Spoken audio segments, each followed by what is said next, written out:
Hello, friends. Welcome back once again in the next lecture of regression analysis. Students, हमने last lecture topic का introduction देखा. What is regression analysis? How it is connected with correlation analysis, and very importantly, few examples about correlation. Something about correlation we have revised, and as we can understand, regression analysis क्या है उसके बारे में हमने पूरी basic जानकारी ली है कि जब भी हमें डिपेंडेंट वेरिएबल को फाइंड करना है with the help of independent variable which will be given to you, we need to have some linear relationship with the help of linear equation, and we substitute in that, and that way we obtain that unknown variable. जैसे मैंने example दिखाया था आपको कि if we want to find a value for x and if y is given, then x is dependent variable, so regression equation x on y will be used, but that equation first we need to generate. Students, equation तो पहले हमको find करना पड़ता है और फिर उसका हम यूज करते हैं. And if y is unknown and x is given, then we have to apply regression equation y on x, and this regression equation y on x again a linear equation which we have to generate. So our story was next came on how to determine this regression equations. First of all, what is the formula of regression equation that we saw, and there are total 2 regression equations. जब भी हमें y ढूंढना है तब एक regression equation को इस्तेमाल किया जाता है, जब हम x ढूंढना चाहते हैं तभी हम दूसरे एक रिग्रेशन इक्वेशन को इस्तेमाल करते हैं. So in both this situation we need two different regression equations. First situation, if we want to obtain y and x is given, at that time we have to use regression equation y on x. And what is the formula of regression equation y on x? Y minus y bar is equals to byx into x minus x bar. And same way, if we want to find x when y is given, at that time we need to use regression equation x on y. And what is the formula of regression equation x on y? X minus x bar is equals to bxy y minus y bar. अब students, इस formula को हमने detail में study किया था कि to find out this regression equation we need to apply this particular formula for regression equations. And to get this regression equation, ये formula के अंदर जो भी हमें रिक्वायर्ड चीज है उसका हमें कैलकुलेशन करके उसको ढूंढना पड़ेगा. If it is available in the question, directly we need to substitute. If it is not available, first we have to obtain and then we have to substitute. So x bar y bar ये हमारी जरूरत है जो equation के लिए हमें calculation करके लेना है. if available है तो हमें खाली सब्स्टिट्यूट करना है. साथ साथ हमें bx y और byx की भी जरूरत है. आप जरा फॉर्मूला को प्रॉपरली देखेंगे तो किस किस चीज की जरूरत पड़ने वाली है. तो कि x bar y bar, regression equation y on x है तो byx, और regression equation x on y है तो bxy. अब x बार और y बार तो एक सीधी सी बात है कि ये बहुत कॉमन सी इंफॉर्मेशन है. जैसे कि x बार y बार हम बोलते हैं तो it is the mean value of x and y, तो ये तो सबको पता है. बट जो नई जानकारी हमें चाहिए bxy और byx, ये पहले तो हम समझेंगे कि क्या है. तो ये है रिग्रेशन कोएफिशिएंट्स bxy और byx. इसमें स्टूडेंट्स b जो है ना, b उसको हम बोलते हैं कोएफिशिएंट, रिग्रेशन कोएफिशिएंट. लेकिन दो प्रकार के रिग्रेशन कोएफिशिएंट्स होते हैं स्टूडेंट्स, क्योंकि दो प्रकार के रिग्रेशन इक्वेशंस हैं. तो जो रिग्रेशन इक्वेशन हम फाइंड आउट करते हैं उसके लिए उसी का रिग्रेशन कोएफिशिएंट हमें इस्तेमाल करना पड़ता है। आप देखो ना स्टूडेंट, ऊपर regression equation y on x का फॉर्मूला देखो तो उसमें y on x regression equation ढूंढते हैं तो जिसके अंदर रिग्रेशन कोएफिशिएंट भी y ऑन x ही चाहिए। और अब जब regression equation x on y ढूंढते हो तो उसके अंदर भी रिग्रेशन कोएफिशिएंट भी x ऑन y ही चाहिए। कभी गड़बड़ नहीं होना चाहिए इसमें। जो रिग्रेशन इक्वेशन फाइंड कर रहे हो उसमें दूसरा वाला आपने रिग्रेशन कोएफिशिएंट डाल दिया तो गलत हो जाएगा। तो this to regression equation requires two regression coefficients which are known as bxy and byx, जो कि b is enough for regression coefficient के तौर पे, जैसे हम लोग correlation coefficient को r के तौर पे लिखते हैं, तो r is a notation for correlation coefficient whereas b is a notation for regression coefficient। मगर दो प्रकार के regression coefficient है, इसके लिए हमको नोटेशन में और स्पेसिफाई करना पड़ता है। तो क्या करते हैं हम स्पेसिफाई, तो कि एक्स वाई और वाई एक्स। जब हम लिखते हैं बी एक्स वाई तो ये है regression coefficient X on Y, क्योंकि एक्स पहले है। ये कोएफिशिएंट हमको ये आइडिया देता है कि जो एक्स डिपेंड कर रहा है वाई पे उसकी डिपेंडेंसी कितनी है, उसका स्ट्रेंथ कितना है, किस वेटेज से वो उसके ऊपर डिपेंड हो रहा है। हम भी कभी कभी किसी के ऊपर डिपेंड होते हैं, हमारे फ्रेंड के ऊपर, हमारे पेरेंट्स के ऊपर, तो हम भी डिपेंड है। तो डिपेंड कितना होना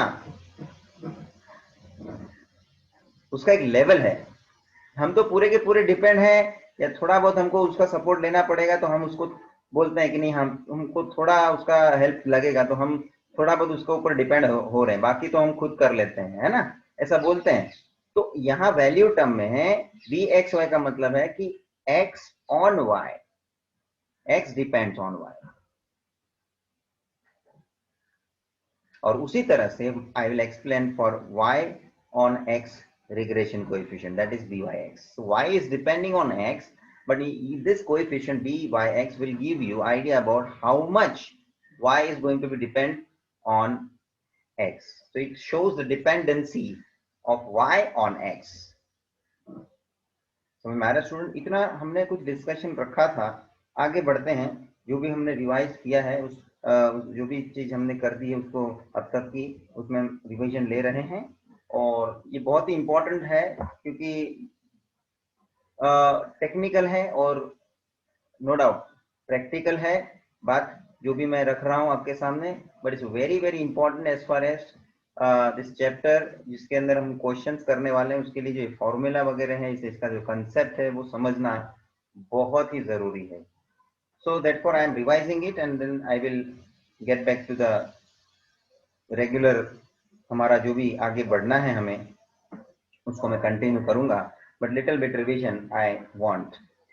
सो रिग्रेशन कोएफिशिएंट के ऊपर हम अभी आएंगे, क्योंकि रिग्रेशन इक्वेशन तो हमने देख लिया, उसके लिए bx और byx की जो जरूरत है वो bx और byx कैलकुलेट हमको करना पड़ता है, और वो कैलकुलेट करने के लिए हमें कुछ फॉर्मूला का इस्तेमाल करना पड़ता है। So as you know, last time ही हमने लेक्चर में ये फॉर्मूलेस को भी डिस्कस किए थे कि जो दो रिग्रेशन इक्वेशंस के अंदर जो दो रिग्रेशन कोएफिशिएंट्स हैं उसको हमने स्पेसिफाई किया है। देखो, एक तो है लेफ्ट हैंड साइड मैंने लिखा है regression coefficient y on x, that is byx, और राइट हैंड साइड में लिखा है regression coefficient x on y, that is bxy। as I have given you idea that whatever the formula we have written for bxy and byx, these formulas actually deriving from that correlation coefficient, that is r। तो यहाँ मैंने ये जो बताया था आपको चित्र कि रिग्रेशन कोएफिशिएंट का कोई भी फॉर्मूला इनिशियली हम बना रहे थे उसका पूरा का पूरा स्ट्रक्चर कोरिलेशन कोएफिशिएंट के फॉर्मूला में से हम लेके बना रहे थे।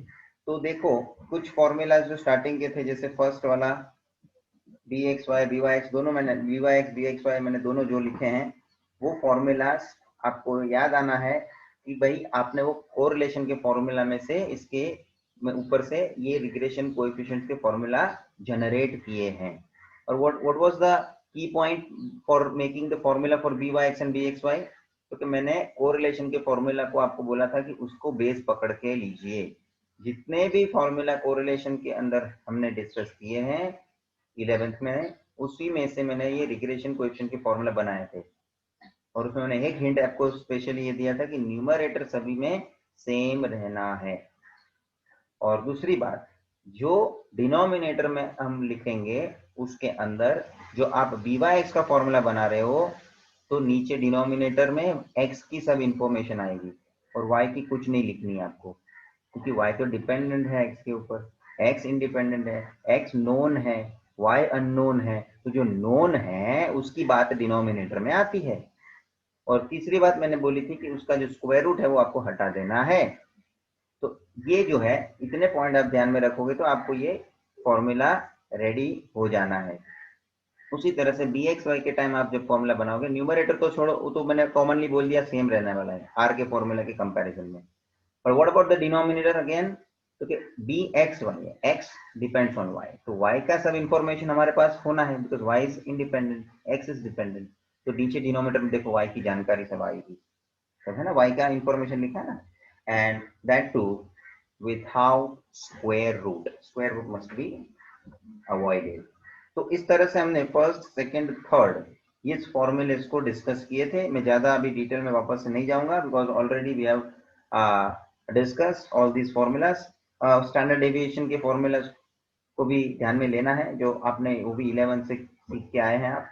Standard deviation here not only for x but for y also, because as you know this is bivariate information, bivariate data. So दो तरीके के फॉर्मूला मैंने लिख के दिखाया है स्टैंडर्ड डेविएशन के लिए, एक्स के लिए। उसी तरह से आप वाई के लिए भी फॉर्मूला लिख सकते हो, ठीक है। And what about the covariance of xy? It was known as joint variation between x and y. We call it as joint variation between variable x and y. तो स्टूडेंट्स, उसके बाद मैंने कुछ नए फॉर्मूला जो कोरिलेशन के formula पे से जितने होते थे उतने मैंने आपको बताए। कुछ नए फॉर्मूला जो अलग से मैंने लिख दिए हैं बी एक्स वाई और बी वाई एक्स के, वो ये आपके सामने फोर्थ एंड फिफ्थ। फोर्थ वाला फॉर्मूला क्या है? तो B Y X is equal to R into standard deviation Y upon standard deviation X. Y X, Y पहले है ना, तो ऊपर न्यूमरेटर में स्टैंडर्ड डेविएशन में वाई पहले आएगा। ऐसा ऐसे याद रखने का एक ट्रिक भी है। फिर बी एक्स वाई है तो एक्स पहले है, तो न्यूमरेटर में देखो स्टैंडर्ड डेविएशन ऑफ एक्स आएगा। Are you getting what I am suggesting for having proper remembrance of this formula? तो ठीक है, ये हो गया एक एडिशनल फॉर्मूला जो फोर्थ वन। फिफ्थ वाला जो फॉर्मूला है, ये फॉर्मूला तभी ही लागू करना चाहिए जब भी हमें रिग्रेशन इक्वेशंस क्वेश्चन में दे दिए होंगे। मैंने खास साइड में नोट लिखा है, this formula we used when the regression equation is available. तो ये आगे चल के आपको दिखेगा कि रिग्रेशन इक्वेशन जैसे क्वेश्चन में ही दे दिया है। स्टार्टिंग में तो हमने क्या बताया कि रिग्रेशन इक्वेशन हम ढूंढेंगे, ये एक सीधा सीधा हिसाब हो गया क्वेश्चन का। लेकिन आगे चल के ऐसे क्वेश्चंस भी आना है जिसमें कि रिग्रेशन इक्वेशंस हमको ऑलरेडी क्वेश्चन में अवेलेबल किया होगा। तो जब वो इक्वेशन दे ही दिए हैं उन्होंने, तो जो भी रिग्रेशन इक्वेशन है, समझो regression equation X on Y है, तो उसमें से हमको regression coefficient X on Y मतलब कि बी एक्स वाई मिल जाना है। तो कैसे मिलेगा? तो कि माइनस ए अपॉन बी, ये फॉर्मूला यूज करोगे। अब माइनस ए अपॉन बी, तो माइनस तो ठीक है, ए अपॉन बी, तो ए और बी है क्या? क्योंकि ए है जो उसको हम बोलते हैं कोएफिशिएंट ऑफ एक्स, और बी जो है उसको हम बोलते हैं कोएफिशिएंट ऑफ वाई। और उसी तरह से रिग्रेशन इक्वेशन जो y ऑन x है, उसमें से हमको regression coefficient y on x मतलब कि बी वाई एक्स मिलना है। और वो फॉर्मूला क्या है उसका? माइनस बी अपॉन ए। वही b जो है और a जो है उसका मतलब वही है। तो ये जो है फॉर्मूले इस तरह के हमने डिस्कशन में लिए हैं। आगे मैंने sixth one I have considered for the relationship between r, that is correlation coefficient, and the regression coefficients, this is bxy and byx। आप देख सकते हैं फॉर्मूला मैंने जो लिखा है r is equals to plus और माइनस अंडर रूट byx है इंटू bxy। तो ये जो कनेक्शन दिख रहा है आपको, this is a relationship between r and bxy and byx। और ये स्क्वायर रूट को आप अपोजिट से ट्रांसफर कर देंगे तो it will be bxy into byx is equal to r square.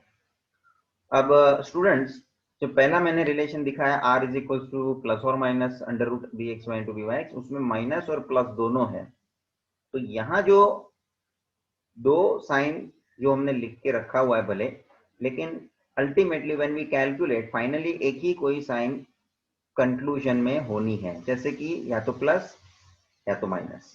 तो यहाँ नोट में मैंने लिखा है कि जो आप दोनों रिग्रेशन कोएफिशिएंट के साइन पॉजिटिव आपके हैं तो r का वैल्यू भी पॉजिटिव आएगा। If both regression coefficients are positive then r is also positive.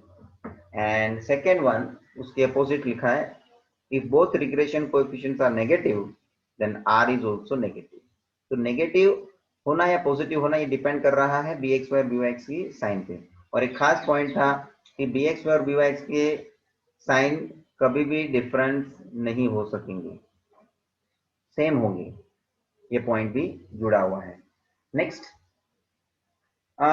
Correlation का हमें एक प्रॉपर्टी पता है कि r जो है कोरिलेशन कोएफिशिएंट जो है उसका वैल्यू ऑलवेज -1 और +1 के बीच, एंड बोथ इंक्लूसिव, मतलब -1 +1 खुद भी हो सकते हैं। ये उसकी प्रॉपर्टी r की वैल्यू थी कि जितने भी क्वेश्चन में हम r का वैल्यू ढूंढते थे वो इसके रेंज में ही आता था। सो इसके ऊपर से हमने ये कंक्लूजन जो है वो डेवलप किया, which is very important. bxy into byx दोनों का प्रोडक्ट, दोनों रिग्रेशन कोएफिशिएंट का प्रोडक्ट ऑलवेज लेस देन और इक्वल टू 1 होता है। And lastly there is one more formula we are going to consider about covariance between x y। क्योंकि students ये formula हमने आगे कोवेरिएंस को यूज करके byx और bxy का फॉर्मूला जनरेट किया ही है, जो कि ये कोवेरिएंस हमने कोरिलेशन लेस्ट स्टैंडर्ड में 11th में हमने कोवेरिएंस का टी फॉर्मूला r ढूंढने के लिए वो यूज किया है। तो कि ये जॉइंट वेरिएशन है between variable x and y। तो स्टूडेंट्स, कोवेरिएंस का भी फॉर्मूला हमें कहाँ ना कहाँ काम में आ सकेगा।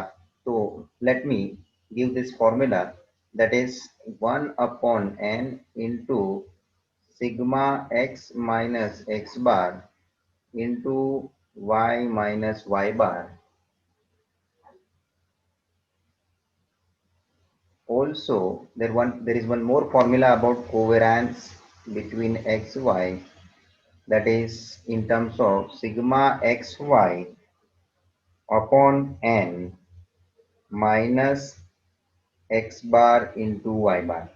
So this both formula is important because कोई पर्टिकुलर कॉन्टेक्स्ट में ये फॉर्मूला यूज हो सकता है, तो कुछ कॉन्टेक्स्ट में ये फॉर्मूला यूज हो सकता है as per the given required information. और कोवेरिएंस का मतलब दैट इज जॉइंट, आगे भी लिखा है joint variation, where covariance between X Y is joint variation between variable x and y। So with this हम आगे बढ़ते हैं कि कुछ बातें जो है अब आज के लेक्चर में हम जो प्रॉपर्टीज, आज भी थियरी में कंटिन्यू करूंगा, प्रॉपर्टीज के बारे में मैं डिस्कशन आज लेने वाला हूं पूरा। तो ये जो प्रॉपर्टीज के बारे में जो मैं बात करूंगा उसमें काफी सारे मुद्दे इस तरह से हैं जो फॉर्मूला हमने आगे लिखे हैं इतने, उसमें से रिपीट होंगे कुछ मुद्दे। तो it is very much important that few properties which we are going to see, which have some common points related with the formulas which we have written in the last lecture. इसलिए मैंने पूरा formula का part पूरा जैसे कि बोलेंगे तो last lecture ही पूरा मैंने रिवाइज करा लिया है, ताकि थोड़ा माइंडसेट आप प्रॉपरली रख के अभी आपका माहौल बना सको, so that I can continue in proper manner. चलिए स्टूडेंट्स, मैं आपको आज प्रॉपर्टी की डिस्कशन में सबसे पहला आज जो मैं बात शुरू करने जा रहा हूं, that is properties of regression coefficients. आप लोग हेडिंग दीजिए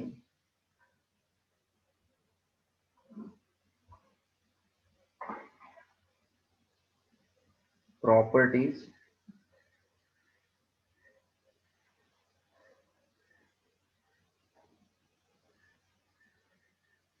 ऑफ रिग्रेशन कोएफिशिएंट्स. हम लोग वन बाय वन सब प्रॉपर्टी को डिस्कस करेंगे, और कुछ चीज मैंने बताया जो फॉर्मूला से भी जुड़ी हुई होगी वो आपको यहाँ वापस से रिवाइज होगी. So very first I am going to consider take down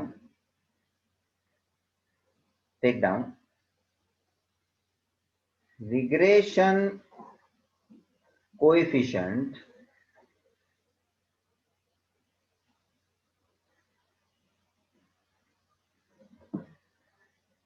is denoted by B,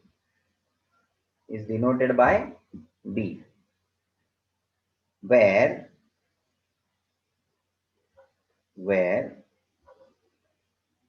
dxy जो है, this is regression coefficient x on y. Here x is dependent variable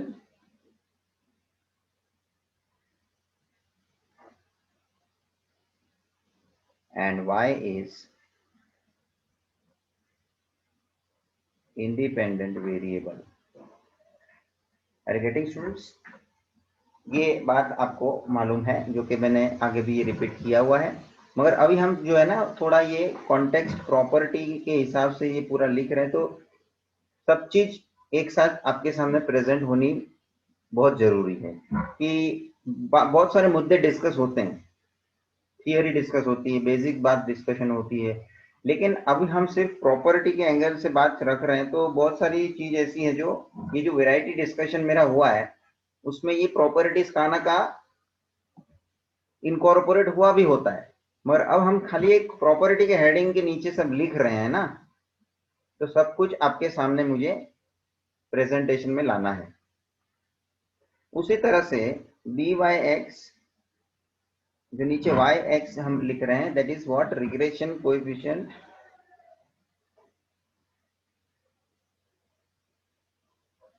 y on x, where y is dependent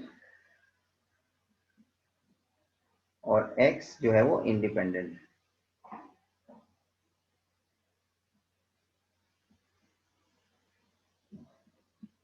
समझ में आ रहा है? ये बात आपके लिए नई नहीं है, but I would like to have in the collection, in the list of the properties. So this is what our property number 1. First property is completed.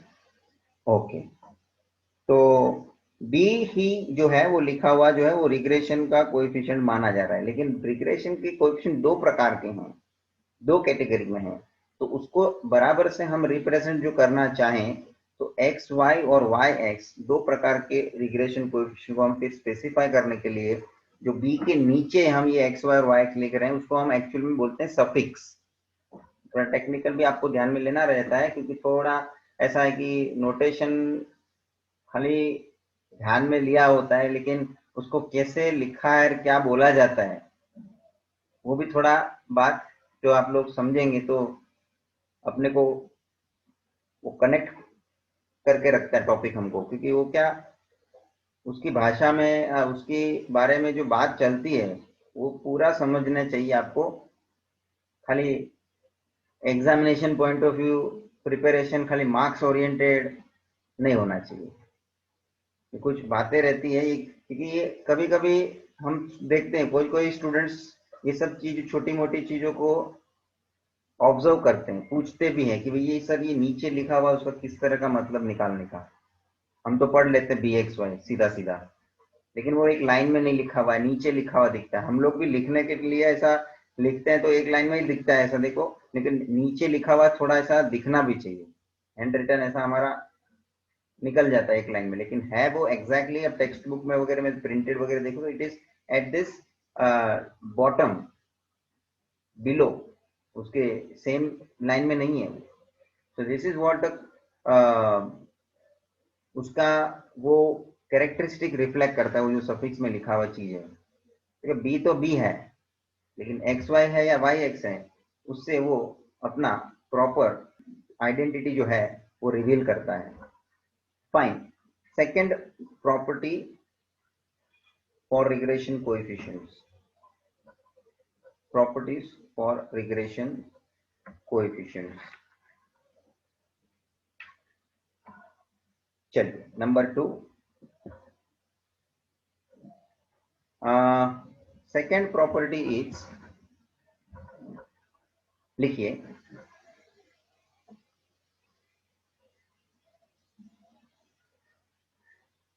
if one of the regression coefficient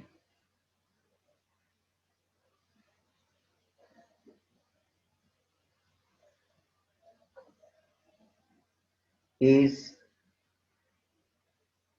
greater than unity. Student, what do you mean by unity? Unity मतलब 1, ठीक है। if one of the regression coefficients, one of the, दो है उसमें से कोई भी एक, या तो BXY या तो BYX, दोनों में से कोई भी एक जो ग्रेटर देन 1 है, मतलब कि एक से ज्यादा है, comma the other one must be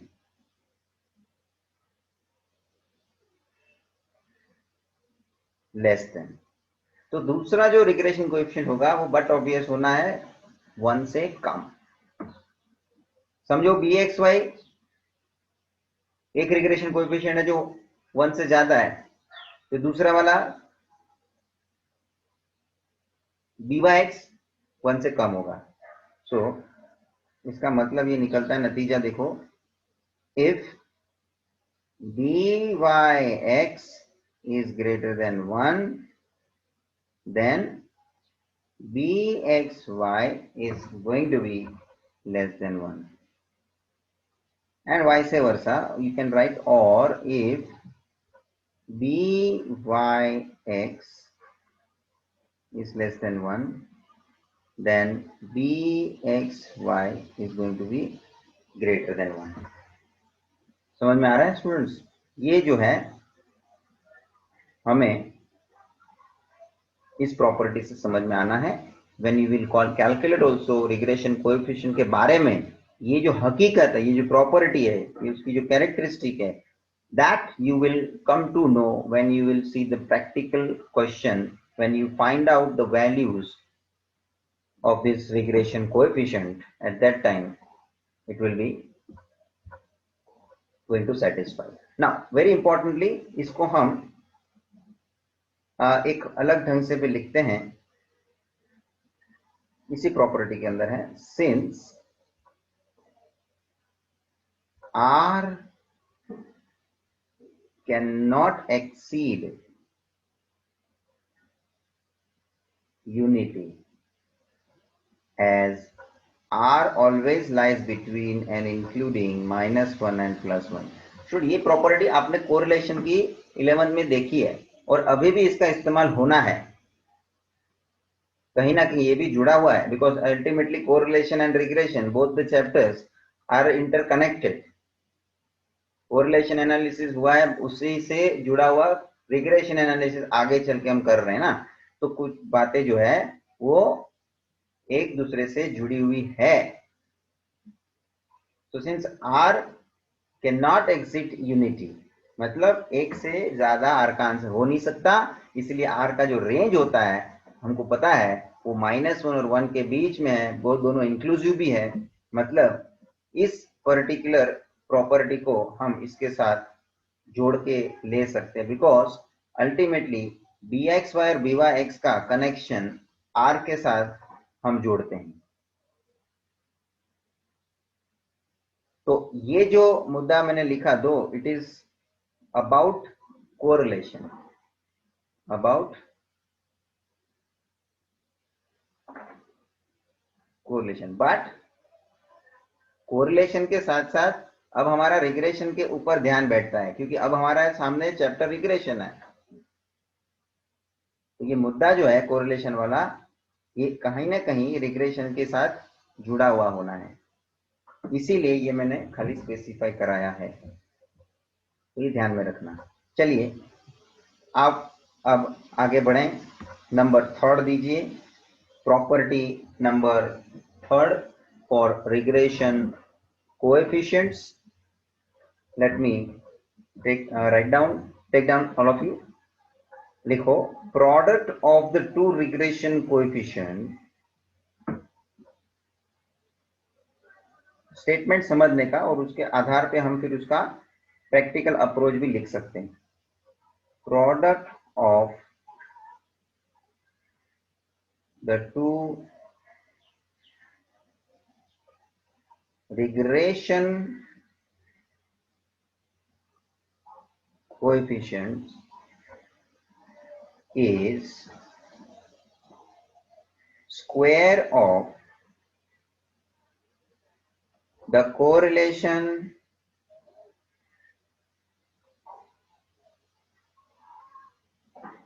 coefficient as well as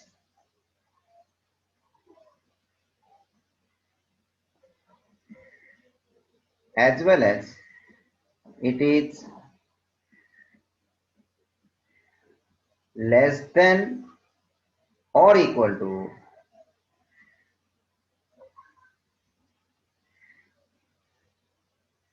1। Student, let me read once again. इसमें दो मैंने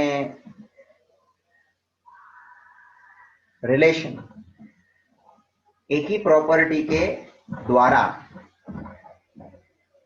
प्रेजेंट किया है। देखो क्या लिखा है, product of the two regression coefficients, दोनों रिग्रेशन कोएफिशिएंट कौन से, bx और by, उनका प्रोडक्ट, प्रोडक्ट मतलब multiplication, is square of the correlation coefficient, वो दोनों का प्रोडक्ट किसके इक्वल टू है, क्योंकि कोरिलेशन कोएफिशिएंट के स्क्वायर के इक्वल टू है। एज वेल एज, यहां दूसरी भी एक बात जोड़ के रखी है मैंने, इट इज लेस देन और इक्वल टू 1। तो ये जो प्रोडक्ट ऑफ दो टू रिग्रेशन कोएफिशिएंट का रिलेशन लेस देन और इक्वल टू 1 भी है। तो मेरा ये नोटेशन से मेरा को लिखने का मतलब क्या बन जाएगा, ये तो मैंने वर्बली लिखा हुआ है, that is 1 is bxy into byx, ये हो गया प्रोडक्ट, क्या लिखा हुआ है, is square of correlation coefficient, that is equal to r square। And दूसरी बात मैंने जो जोड़ के रखी है स्टेटमेंट में, again I read from the beginning, product of the two regression coefficient is less than और इक्वल टू 1। तो मैं वापस से दूसरा में जो लिखना चाहूंगा, that I am writing, that is bxy into byx, ये जो प्रोडक्ट है दिस इज लेस देन और इक्वल टू 1। ये प्रॉपर्टी बनी, लेकिन ये प्रॉपर्टी लिखने से पहले मैंने यही प्रॉपर्टी को स्टेटमेंट में किस तरह से आपके सामने रिप्रेजेंट किया, देखो दोनों रिग्रेशन कोएफिशिएंट का multiplication is equal to R square. अच्छा, अभी इसके कनेक्शन में आपने जो फॉर्मूला लिखा है ना, वो थोड़ा मैं आपको हाईलाइट करवाता हूं। तो कि कैसे, तो कि ये B x Y into B Y x का मल्टीप्लीकेशन आर स्क्वायर आगे लिखा हुआ है, देखो ये रहा, देख लो आपके बुक में आपको मिलेगा, आप लास्ट लेक्चर की बात है ये। तो ये बन गई प्रॉपर्टी, ये जो थी मेरी फॉर्मूला की बात लास्ट लेक्चर की, मैंने आपको तभी भी बोला था कि कुछ फॉर्मूले हमें प्रॉपर्टी में भी डिस्कस करने मिलने वाला है। तो ये देख लो, और यही स्क्वायर को मैं ट्रांसफर कर दूं अपोजिट साइड, तो r is going to become plus or minus under square root bxy into byx। खत्म हो गई बात, this become formula. But ultimately product of this, अपने पूरा ये स्टेटमेंट जो लिखा है ना, this is going to be a property statement. अच्छा, दूसरी बात, क्या ये आर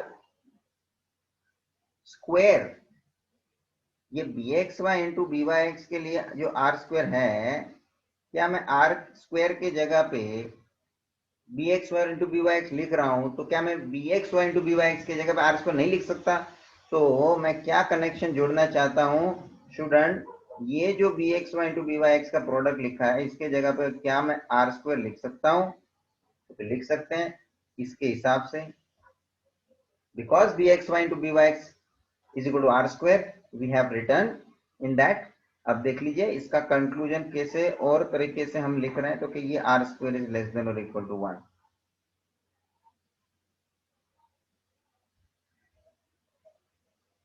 बैठ रहा है? तो एक ही बात में से मैं मल्टीपल मुद्दे को डिस्कस कर रहा हूं, वी कैन रिकॉग्नाइज।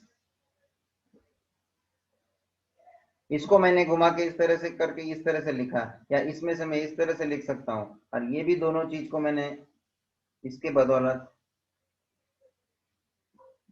आपको बैठ रहा है?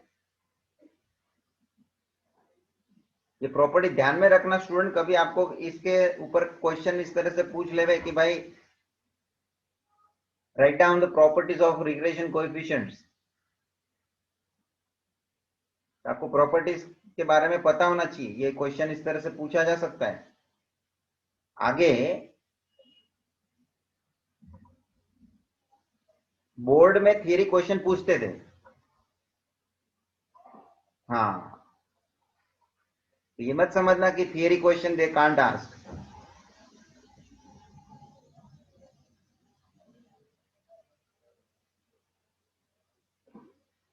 If it is within your syllabus, within your portion, then they can ask this type of questions. Write down the properties of regression coefficients, क्यों ना पूछे? तो कुछ इस तरह से हमको जो प्रॉपर्टी हमने जो स्टडी में ली है, वो आप लोग नोट डाउन करके लिख सकते हैं। जितने मार्क का क्वेश्चन उसके हिसाब से प्रॉपर्टी के आपको पॉइंट्स मेंशन करने हैं। एक आध दो प्रॉपर्टी ज्यादा लिख के आने का, जो 3 मार्क का क्वेश्चन है तो 3 प्रॉपर्टी के अंदाज में हम रहते हैं, लेकिन एक आध प्रॉपर्टी ज्यादा लिखने का, एक दो प्रॉपर्टी जितना आपको मालूम है एक आध दो ज्यादा लिख। लेकिन मोस्टली हम लोग उस समय भी वो थियरी क्वेश्चन पूछते थे, तो mostly students were ignoring, because theory type है ना, उसका ऑप्शन में छोड़ देते थे। वो प्रैक्टिकल क्वेश्चन जो भी रहता था वो हम सॉल्व करने के लिए इंसिस्ट करते थे, बिकॉज वो थोड़ा अपने को कॉन्फिडेंस आता है कि नहीं प्रैक्टिकल क्वेश्चन है, पूरा सही है, पूरा मार्क मिलने वाला है। ये थियरी क्वेश्चन है, थियरी के एंगल में हम सोचने लगते हैं, थियरी की पूरा मार्क मिलता नहीं है, लेकिन फिर भी प्रॉपर्टी सही है तो पूरा मार्क मिलना है, वो हिसाब रहता है। ये प्रॉपर्टी की बात है, उस तरह की बात है, मैथमेटिकल बात है। खैर, ये कुछ डिस्कशन मैंने कर दिया जो मेरे को याद आ गया। पहले के टाइम वो हमारे को थियरी क्वेश्चन बोर्ड में इस तरह से कहीं ना कहीं पूछ लेते थे। Fine, let's move ahead. ये हो गया आपका प्रॉपर्टी नंबर थर्ड। इसमें मैं कुछ इसकी कनेक्शन में मैं एक नोट लिखवा के कंक्लूड करता हूं बात। Let me come to the next page. चलिए, इतना आपने लिख लिया होगा। इसके नीचे नोट के तौर पे ये मेंशन करके लीजिए। Note number first, R, that is correlation coefficient, bxy, byx and byx are always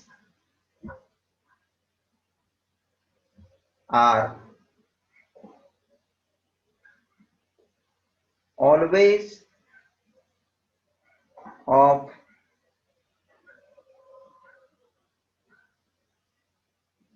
same sign, same sign. ये तीनों चीज R, dxy, byx या तो उन लोगों की साइन प्लस होनी है या तो उन लोगों की साइन माइनस होनी है। सेकंड,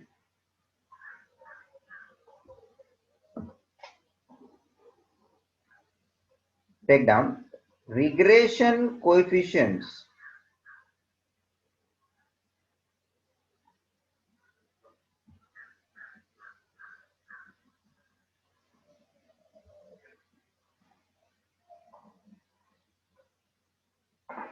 cannot have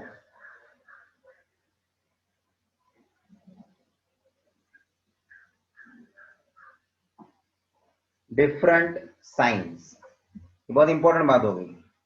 तो ये ऊपर वाली बात है जो कि तो जब हम बोल ही दे रहे हैं कि उन लोगों की साइन सेम है, तब की ये बात हम रिपीट इस तरह से करके इनडायरेक्टली लिख रहे हैं कि भाई, तो उसका मतलब ये भी माना जा सकता है कि रिग्रेशन कोएफिशिएंट जो है दोनों, अभी क्योंकि हम आर का चर्चा ज्यादा नहीं करेंगे बीच में, जो कि वो आ जाता है क्योंकि वो कनेक्टेड है, तो यहाँ मैंने स्पेसिफिकली लिखा है रिग्रेशन कोएफिशिएंट दोनों जो हमारे हैं bxy और byx, उनका जो साइन है वो कभी भी अलग अलग नहीं हो सकता।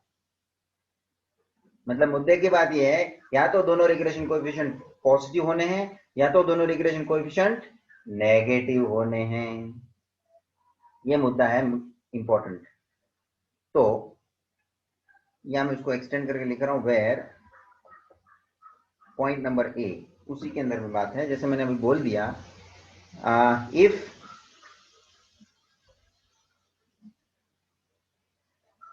bxy and byx both are positive, comma R is also positive, and B, it will be opposite case, that is if bxy and byx both are negative, R is also negative। तो विच is important, ये तो आपको already आगे भी पता है, जो हमने ये R वाला फॉर्मूला आगे चर्चा में लिया था। देखो ना स्टूडेंट्स, ये R का 6th फॉर्मूला मैं वापस से लेके आ रहा हूं आपके सामने। You can also open in your notebook this part. 6th formula आगे के लेक्चर में लिखा हुआ है, जो उसके अंदर मैंने नीचे यही दोनों नोट लिखवाई थी R के बारे में जो चर्चा थी। मगर यहाँ R के रिलेटेड बात नहीं, हमको तो कोई रिग्रेशन कोएफिशिएंट के पॉइंट ऑफ व्यू लिखना है। फिर भी R को बीच में इसलिए लाना पड़ा है क्योंकि R, bxy और byx, ये मैंने पहला पॉइंट जो लिखा नोट में, वो सभी तीनों का साइन जो है सेम होता है। चलिए स्टूडेंट्स, और इसी हिसाब से मैं ये फॉर्मूला के भी याद ताजा करके मैंने जो आपको आगे बताया वो मैं लिख ही देता हूं। इसीलिए R का जो फॉर्मूला जो है उसके आधार पे ये नोट को हमें ध्यान में लेना है, and that formula is already we have considered. तो स्टूडेंट्स, ये हमारा कंप्लीट हुआ note number 3rd। Note number property number third.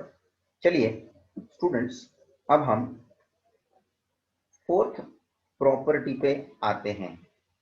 Late us start next one, property number fourth. Heading मारिए, next property number fourth. Take down.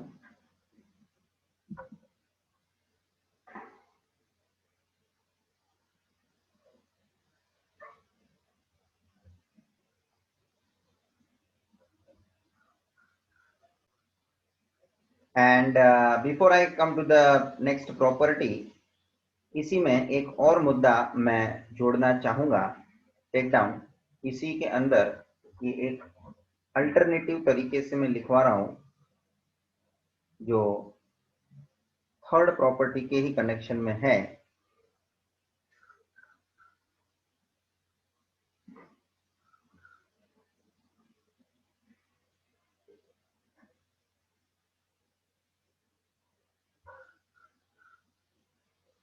Take down.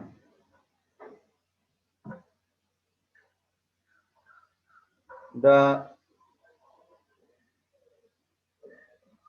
coefficient of correlation, जिसको हम R बोलते हैं, is the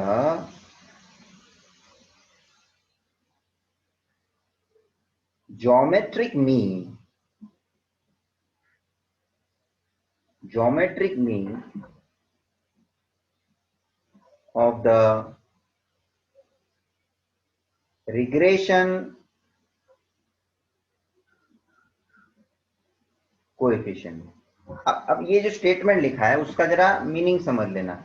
मतलब इसका हम mathematically कैसे express करके लिखते हैं वो समझने की कोशिश करना है। The coefficient of correlation, that is we are talking about are,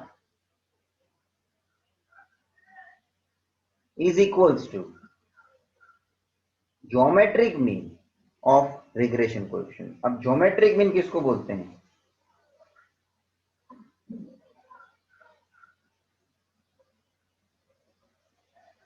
what is geometric mean? तो थोड़ा मुद्दा स्टैटिस्टिक्स के रिलेटेड जुड़ा हुआ ज्योमेट्रिक मीन को पहले समझ लीजिए। मुझे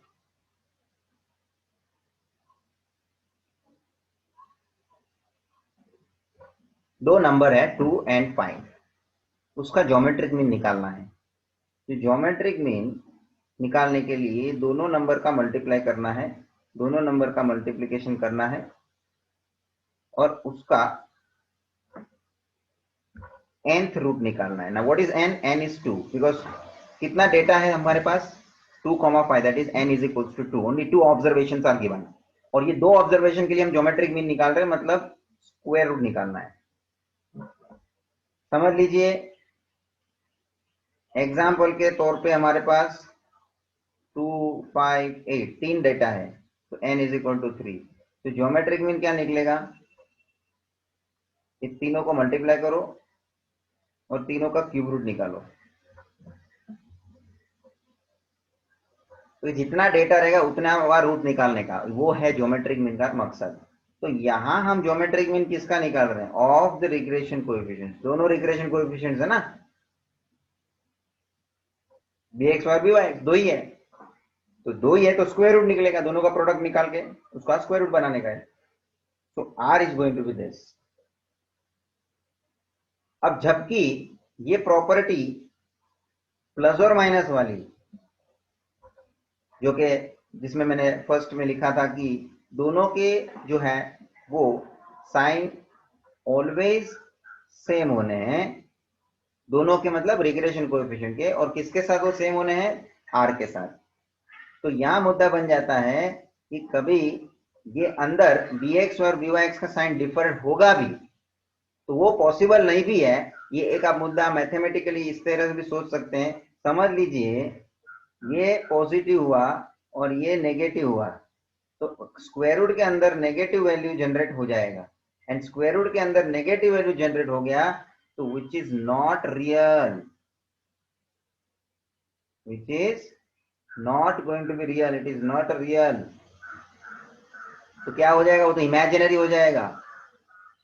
सो प्रॉब्लम यहाँ क्रिएट होना है जो इस तरह से अलग अलग साइन होती है। तो इसी कारण से ये जो पूरा सिचुएशन मैंने लिख के दिखाया ये पॉसिबल नहीं है कि भाई एक रिग्रेशन कोएफिशिएंट का साइन प्लस हो दूसरे का माइनस हो ना, never ever possible. And if in some calculation sometimes in this question when we solve questions and समझो आपको कभी इस तरह से दोनों रिग्रेशन कोएफिशिएंट की साइन अलग मिल गई तो समझना है आपका कहाँ एरर है, या हो सकता है क्वेश्चन में कुछ मिस्टेक है, दैट्स इट। बट कंसेप्चुअली दोनों रिग्रेशन कोएफिशिएंट का जो साइन है वो सेम होना जरूरी है नियम के हिसाब से। तो एक तो मैंने आपको ज्योमेट्रिक मीन क्या है वो बताया, और ये स्टेटमेंट जो है वो ये फॉर्मूला की याद करा रही है इनडायरेक्टली। मतलब भले मैंने यहाँ कंक्लूड किया था, ये पॉइंट मुझे जरा ध्यान में आया कि भाई आपसे शेयर करूं, ये ज्योमेट्रिक मीन वाला मुद्दा इसके साथ कनेक्शन में मैंने ले लिया। तो प्रॉपर्टी में आप लिख सकते हैं because this is the part of this particular topic, property की रिलेटेड बात। अरे टेक्स्ट बुक में कुछ आगे पीछे रहेगा, but over and above some additional part if I have discussed, that is also a part of that particular property, then you can write। ये मुद्दे आपके बढ़ते हैं ना प्रॉपर्टी में लिखने के लिए। भले सेम प्रॉपर्टी में मैंने लिखवाया है तो स्टेटमेंट तो आपके लिए नया हो गया कि नहीं, यू हैव सम वेरिएशन जो दूसरे के लिए नहीं है अवेलेबल, या दूसरे ने लिखा तो भी अच्छी बात है।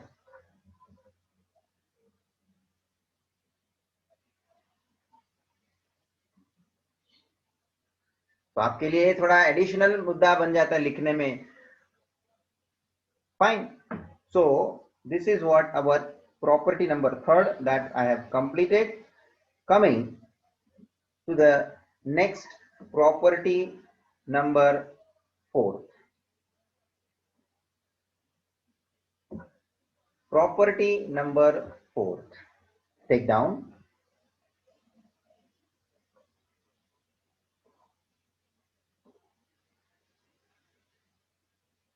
The arithmetic mean, हम लोग शॉर्ट में AM भी लिखते हैं। The arithmetic mean of absolute values of the two regression coefficients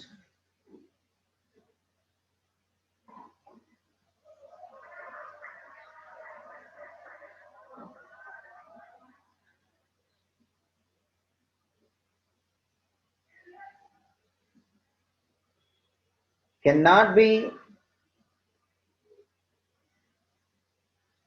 less than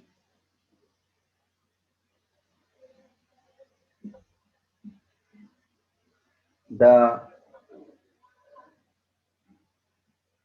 absolute value of the coefficient of correlation. What does it mean, students? जरा वापस से पढ़ेंगे। The arithmetic mean of absolute value, ये शब्द को समझना है। absolute value of the two regression coefficient, किसका absolute value? दोनों regression coefficients का।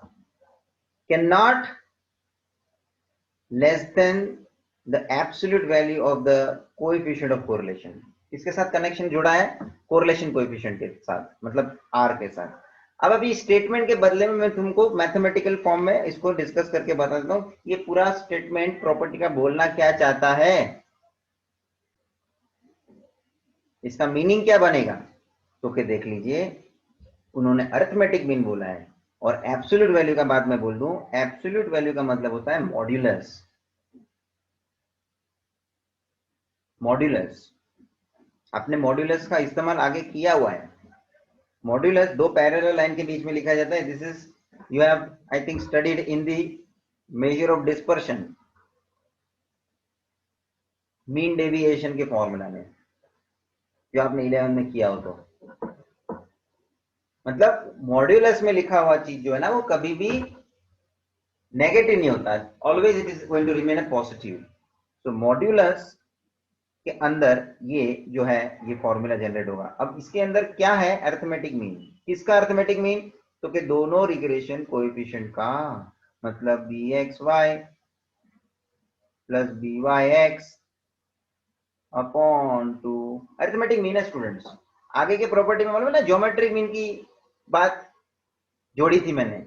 यहां अरिथमेटिक मीन, दो प्रकार के मीन है, ज्योमेट्रिक मीन, अरिथमेटिक मीन. तो भाई जी ये अब आगे पढ़ो स्टेटमेंट में, can not be less than the value of the absolute value of coefficient of correlation. मतलब कोरिलेशन कोएफिशिएंट का भी एब्सोल्यूट वैल्यू बोला, मतलब are.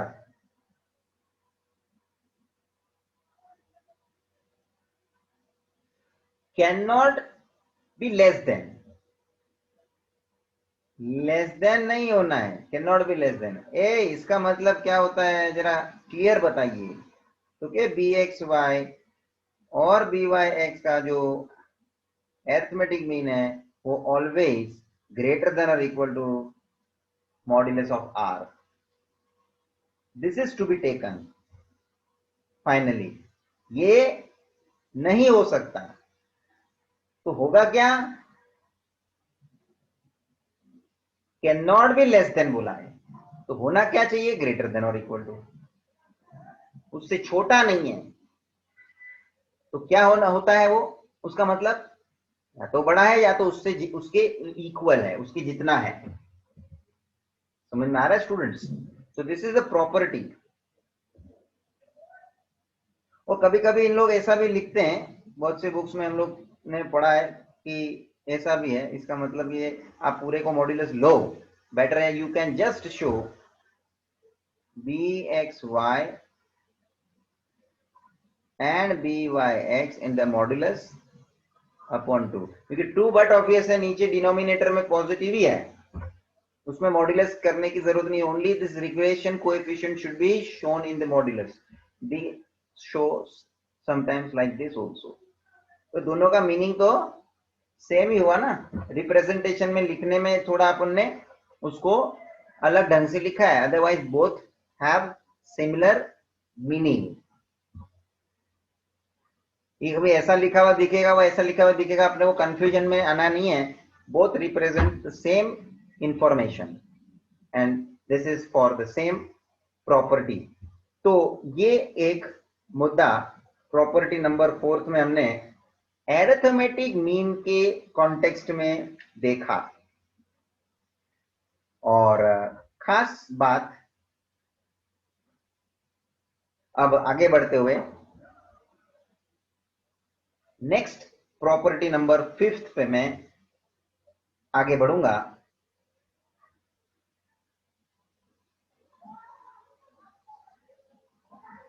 And which is important. ऐसे तो सभी प्रॉपर्टी का अपना अपना इंपॉर्टेंस है, पर ये जरा आपको डिटेल में समझना है स्टूडेंट्स. दिस पर्टिकुलर प्रॉपर्टी लिखेंगे. First of all you note down the main statement of the property. B x y and b Y x, मतलब ये दोनों जो है regression coefficients are not affected by change of origin,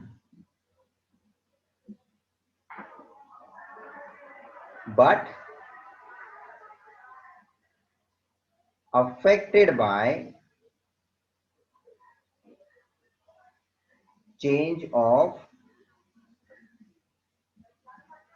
scale. By affected by change of scale. इसका क्या मतलब है? इसके लिए अलग से भी एक स्टेटमेंट इस तरह से हम लिखते हैं, मीनिंग अपने को वही समझना है। दैट इज करके मैं लिख रहा हूं, अनदर स्टाइल से स्टेटमेंट को मैं मेंशन कर रहा हूं। That is regression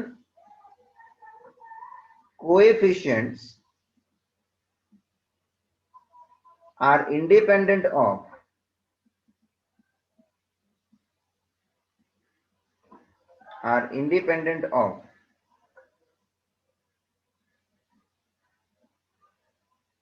the change of origin but not scale. But not scale. और कभी कभी हम ऐसा भी स्टेटमेंट लिखाते हैं, और एक पैटर्न है देख लो, रिग्रेशन कोएफिशिएंट remains unchanged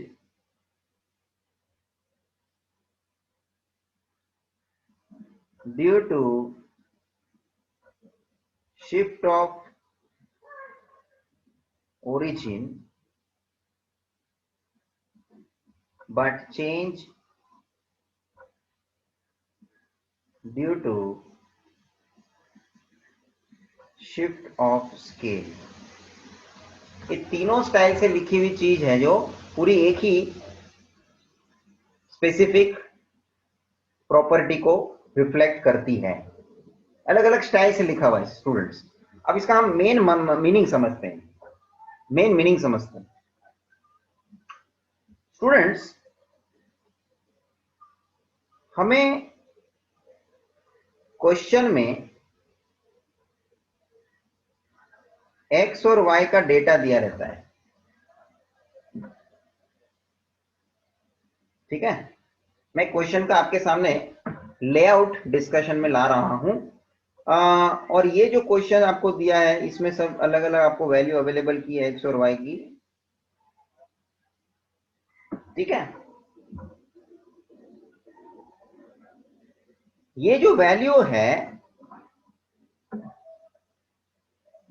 वो बहुत ही लार्ज दी है।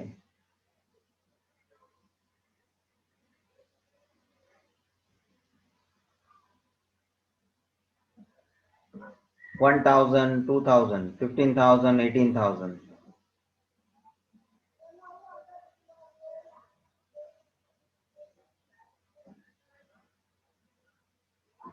ऐसे बहुत सारी वैल्यू दी हुई है ना। अब स्टूडेंट्स एक्स और वाई की वैल्यू जिस तरह से दी है हमको बहुत बड़ी वैल्यू लग रही है, लार्ज डेटा लग रहा है, कैलकुलेशन के पॉइंट ऑफ व्यू इसका स्क्वायर करना वगैरह वगैरह वो बहुत ही टीडियस जॉब हो जाएगा, टाइम कंज्यूमिंग हो जाएगा। And for this we are making some provision such as, हम लोग ये x के डेटा को और जो y का जो डेटा है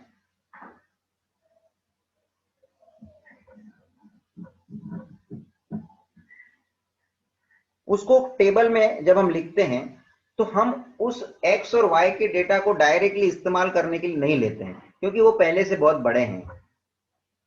हम क्या करेंगे, एक u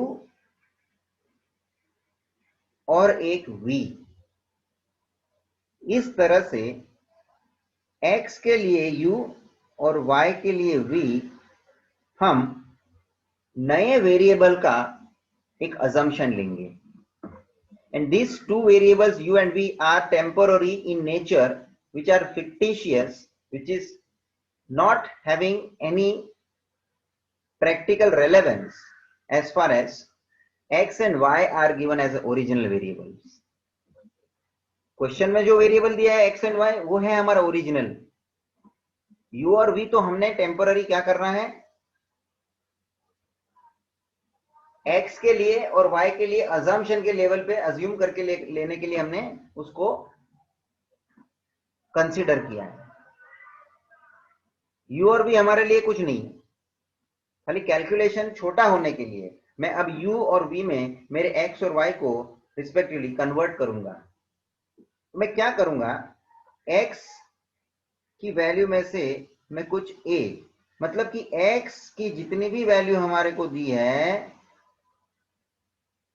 उसमें से कोई एक वैल्यू a अज्यूम कर लूंगा। जो x की वैल्यू में से मैं सिलेक्ट करूंगा, और जो ना ही जो कोई ज्यादा बड़ा होगा ना ही ज्यादा छोटा होगा, बीच का मिडल वैल्यू के आसपास का मैं अज्यूम करूंगा। और y में से भी उसी तरह से मैं एक मिडल वैल्यू कोई अज्यूम कर लूंगा which is going to be considered as b। वो भी y में से सिलेक्ट होगा, बीच का कोई वैल्यू होगा। तो होगा क्या,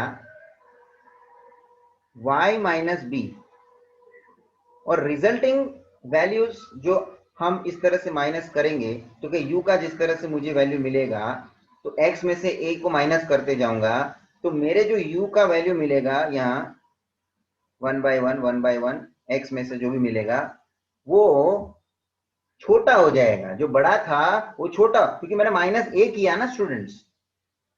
और कोई भी वैल्यू आप माइनस करोगे तो जो ओरिजिनल वैल्यू है उसकी वो वैल्यू को छोटा कर देगा। तो जो वैल्यू छोटा होकर आया है वो u है। किसका रिप्रेजेंट कर रहा है u? x को रिप्रेजेंट कर रहा है।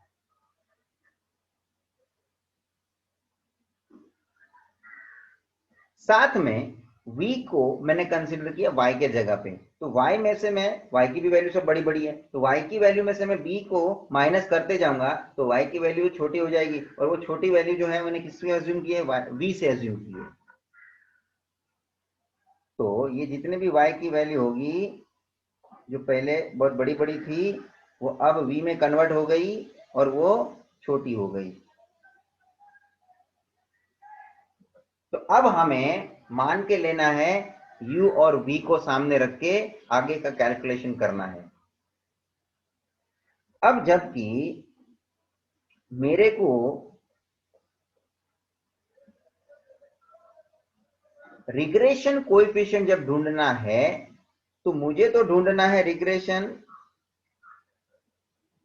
कोएफिशिएंट्स दैट इज byx और सेकंड bxy। जरा समझ लेना मैं क्या लिखने जा रहा हूं। क्योंकि अब तुमको तो चाहिए y और x के आधार का पूरा और कोएफिशिएंट का पूरा हिसाब, क्योंकि मेन मेरे ओरिजिनल वेरिएबल की ही मैं बात करूंगा। तो आप लोग जो रिग्रेशन कोएफिशिएंट ढूंढोगे वो बी वी यू के हिसाब से ढूंढोगे। क्यों? क्योंकि मेरे पास अब जो छोटे ही वैल्यूज अवेलेबल होके रेडी है, इसके बाद आपको कॉलम बनाने भी पड़ती है, तो u square v square u v ये सब कॉलम बनानी पड़ती है। और आप ये सब फॉर्मूला में सब्स्टिट्यूट करके यू स्क्वायर का टोटल, वी स्क्वायर का टोटल, यू वी का टोटल, अब एक्स और वाई आपको दिखेगा ही नहीं। देख लो तो एक्स और वाई किसके जगह पे, किसके ऊपर अभी डिपेंड हो रहे हैं, मतलब कि किसके जगह पे रिप्लेस होके बैठे हैं, तो कि यू और वी से रिप्लेस होके बैठे। तो आपका अभी जो पूरा कैलकुलेशन चलेगा वो यू और वी के आधार पे चलेगा, क्योंकि एक्स और वाई तो जो थे वो बड़े बड़े डेटा थे, उसको मुझे काम में लेने नहीं थे। जो मैंने छोटे में कन्वर्ट कर लिया, जिसको मैंने यू और वी के तौर पे मान के चला हूं मैंने, तो that is going to be used in the formula. तो अब ये जो बी वाई एक्स का मुझे जो वैल्यू फाइंड करना है वही मेरा बी वी यू का फॉर्मूला बनना है। मतलब जो बी वाई एक्स का जो आपका ओरिजिनल फॉर्मूला था, ये जरा मेरे को फॉर्मूला याद कराने दीजिए। मैंने जो एक आध फॉर्मूला लिखा हुआ है उसको पहले मैं आपके सामने पेश करता हूँ, उसी को हम कन्वर्ट करेंगे। और वो फॉर्मूला है ये वाला और ये वाला है, regression coefficient y on x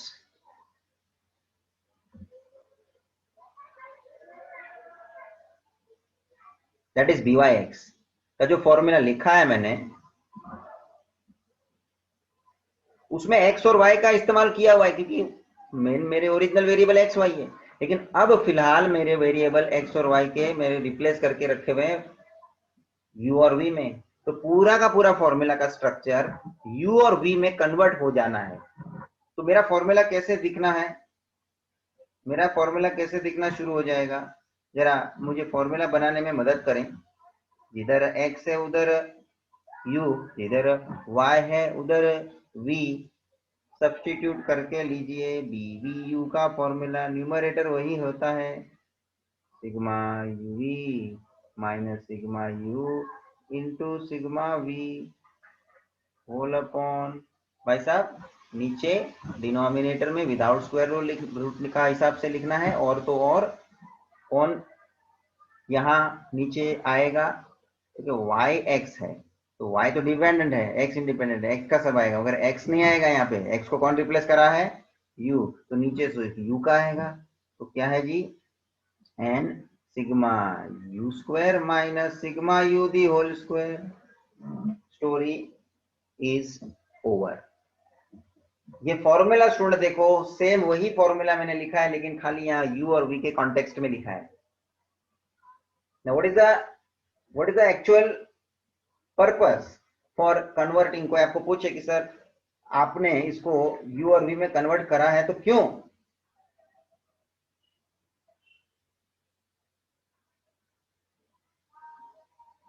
convert करा है?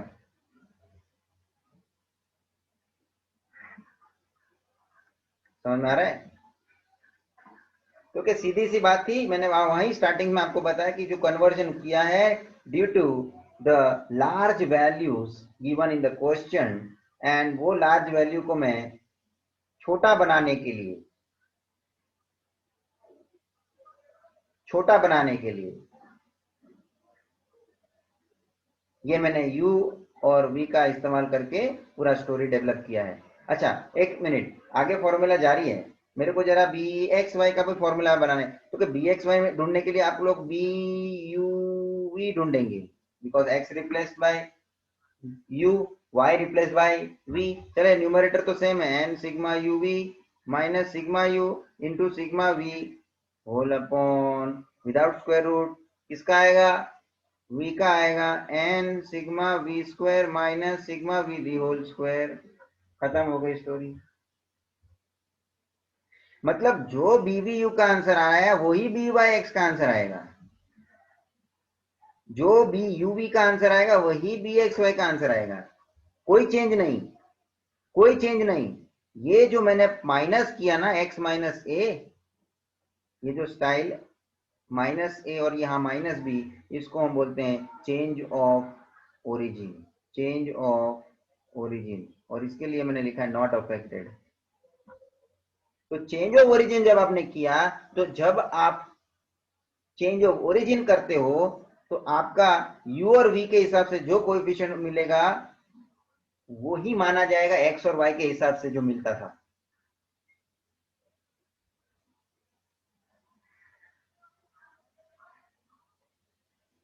तो in short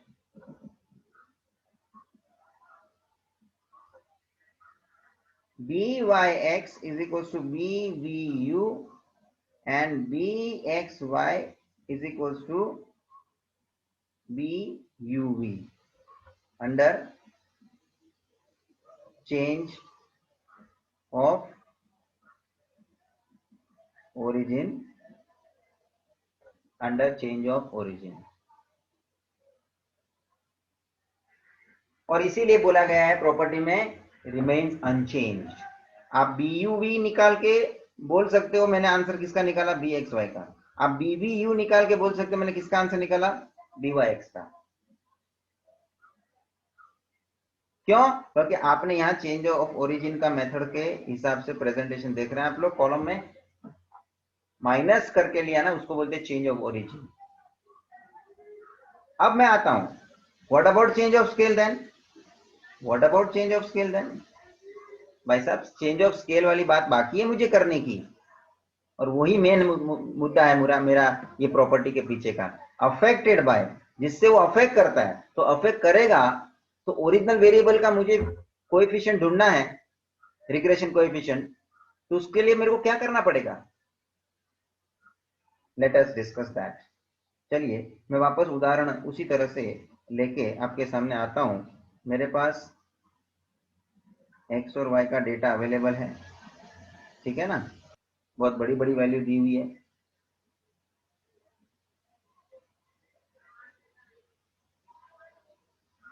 and so on, ठीक है ना, बहुत सारी वैल्यू होगी।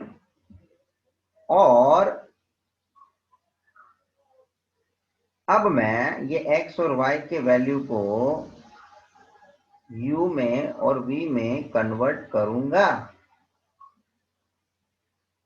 और फिर u square, v square, uv वगैरह वगैरह वगैरह फाइंड आउट करने का है, वो करूंगा।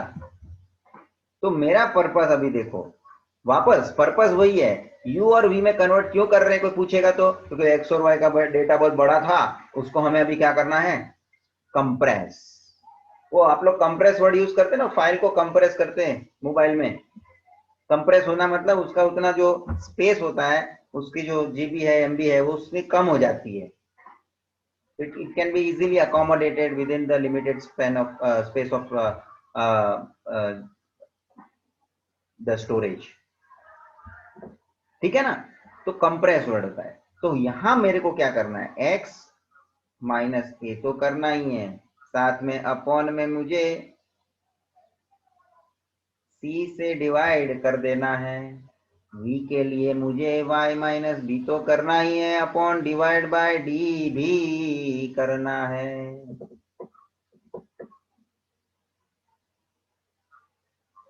क्या बात चल रही है? तो के डिवाइड बाय सी किया, डिवाइड बाय डी किया, that is what, change of scale, change of scale which is under division, change of origin under subtraction.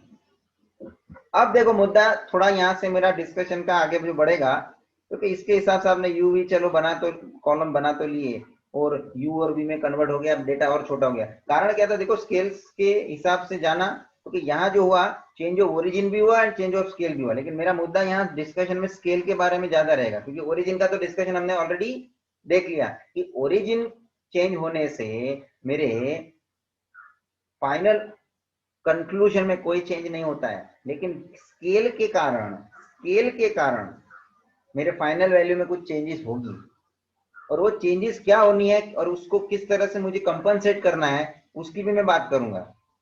तो भाई साहब मैंने डिवाइड पहले तो मेरे को किया क्यों सी और डी से, तो कि मेरे को जो x माइनस ए से जो माइनस होके जो वैल्यू छोटा मिलता था, उसको मैंने डिवाइड बाय सी किया तो और छोटा हो गया।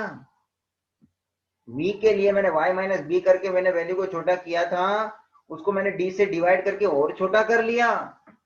मतलब आप सोचो, खाली x माइनस ए जितना छोटा हुआ होगा, उससे और छोटा डिवाइड बाय सी करने से हुआ होना है। उसी तरह से v के लिए y माइनस बी से आपने जितना भी वैल्यू छोटा किया होगा, वो डिवाइड बाय डी करने पे और छोटा हो जाएगा। तो आप सोच लो, और छोटे वैल्यूज के हिसाब से आगे का कैलकुलेशन मेरे लिए कितना आसान हो जाएगा। ये मैं बातें जो कर रहा हूं ना, इसका एक क्वेश्चन भी हम लोग सॉल्व करेंगे, बट यहाँ क्वेश्चन मुझे सोल्व करने से पहले इस प्रॉपर्टी के लिए मेरे को स्टेटमेंट जो मैंने प्रॉपर्टी का लिखवाया है, उसको मुझे डिस्कशन में लाके ये प्रॉपर्टी कंप्लीट करनी है। बट सेम सिचुएशन वो एग्जांपल के हिसाब से मैं बोला हूं करेंगे, उसी में ये सब चीज डिस्कशन में मैं बीच में वापस से लाऊंगा उस समय, तो प्रैक्टिकली आपको समझेगा भी। क्यों? क्योंकि लास्ट का आंसर उसमें देखने मिलेगा ना स्टूडेंट्स, तो सेम रहना चाहिए। चलिए, तो अब आप जब बी एक्स वाई का वैल्यू ढूंढोगे, तो बी यू वी के हिसाब का वो सेम वैल्यू नहीं रहेगा। तो क्या हो जाएगा, क्योंकि इसको मल्टीप्लाई बाय करके जो चेंज ऑफ स्केल से आपने जो सी और डी को इंट्रोड्यूस किया है ना, उसकी रेसिप्रोकल इफेक्ट देनी। रेसिप्रोकल इफेक्ट यहाँ पे मतलब बोलने का क्या है, क्योंकि जो सी और डी से आपने डिवाइड करके लिया हुआ है, उसके हिसाब से यू और वी डेवलप हुआ, और यू और वी डेवलप होके यू स्क्वायर वी स्क्वायर वगैरह का कैलकुलेशन आपने किया, मतलब ये सी और डी की इफेक्ट इस सब में चली गई, उसके टोटल में भी उसकी इफेक्ट चली गई। तो अभी वो इफेक्ट जो चली गई है उसको वापस निकालना है, क्योंकि सी और डी जो है वो खाली डेटा टेम्पररी छोटा करने के लिए एंटर हुआ था। फाइनल मेरे रिग्रेशन कोएफिशिएंट को उसको उसकी असर पहुंचनी नहीं चाहिए। So for regression coefficient again this c and d, जो चेंज ऑफ स्केल का मैंने जो इफेक्ट डेटा छोटा करने के लिए मैंने टेम्पररी डाला था, उसको मैं रेसिप्रोकल इफेक्ट देके वहां से मैं निकाल लूंगा, ताकि मेरी इफेक्ट रिग्रेशन कोएफिशिएंट पे वो सी और डी की ना दिखे। तो what I will be doing, a BUV जो मेरे को मिला है, वो बीयूवी के आंसर को मैं सी अपॉन डी से मल्टीप्लाई कर दूंगा। अब ये जो सी और डी का जो इफेक्ट हम ये बीयूवी को मल्टीप्लाई करके जो दे रहे हैं, दिस इज बिकॉज हमने जो u और v का जब वैल्यू टेबल में जनरेट किया था, तभी हमने उसको c से और d से डिवाइड करके लिया था। That is what change of scale. Minus A जो x में से माइनस ए करा है और y में से माइनस बी करा है, वो तो चेंज ऑफ ओरिजिन है, लेकिन अपॉन में ये c और d का जो इफेक्ट है वो है चेंज ऑफ स्केल, जिससे कि मेरा u और v का जो डेटा मुझे मिलने वाला है वो और छोटा हो जाएगा डिवाइड होने पे, क्योंकि मैंने ऑलरेडी x माइनस ए करके डेटा को छोटा किया ही है, और ऊपर से ये अपॉन में c कर रहा हूं जो, उससे और मेरा डेटा छोटा हो जाएगा। सिमिलरली v के लिए भी मैं वही बोलूंगा कि y में से मैं b को माइनस किया था, वो मैंने डेटा छोटा किया था और उसको डिवाइड बाय d करके और डेटा छोटा कर दिया हूं। तो ये जो सी और डी की इफेक्ट आपने यू और वी को बनाने के लिए दी थी, उसी का यहाँ रिवर्स इफेक्ट, रेसिप्रोकल इफेक्ट हमको प्रोवाइड करना है, ताकि अल्टीमेटली हमारा regression coefficient b x y originally x और वाई के वेरिएबल में हमको मिल जाए। यू और वी वेरिएबल तो टेम्पररी है ना भाई साहब, तो original variable for which regression coefficients we are finding, that is x and y, उस पे हमको पहुंचना है।